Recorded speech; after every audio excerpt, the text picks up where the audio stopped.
অথচ আমার ফুল গাছের নাকি ফুলই ফুটতেছে না, আমার বিয়ের ফুলই ফোটে না।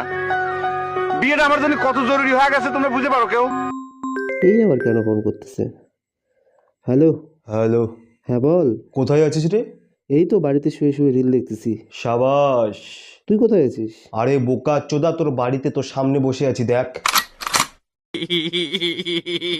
আবে ভূতনিকে ফোনে দূরের থেকে একটু বাইরেও বের হ। হ্যাঁ, তোকে যে কালকে তোমার করে ফোনটা করলাম, ফোনটা কি পোদের মধ্যে ঢুকে নিয়ে ভাইব্রেশনে মজা নিচ্ছিলিস নাকি?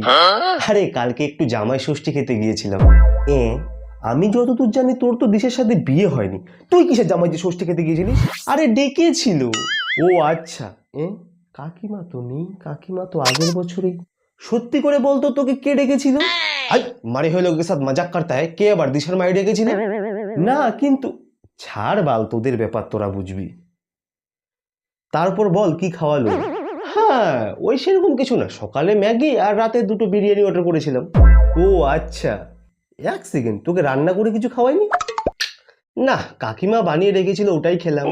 হাই মারি হয়ে লোকের সাথে মজাক করতে হয়, কাকিমা কি বানিয়ে রেখেছিল হে? কেন, দিশাকে?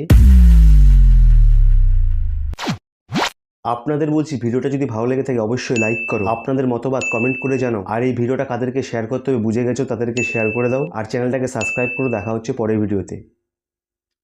না চাউমিন না মোগলাই, শুধু ভাত আর ডালের খিদে, সঙ্গে একটু পোস্ত বাটা সর্ষে ইলিশ রেঁধে, বাজার থেকে কচি পাঁঠা আনলে পরে কেটে, এক নিমেষেই সাবার সবই পর আগেই প্লেটে।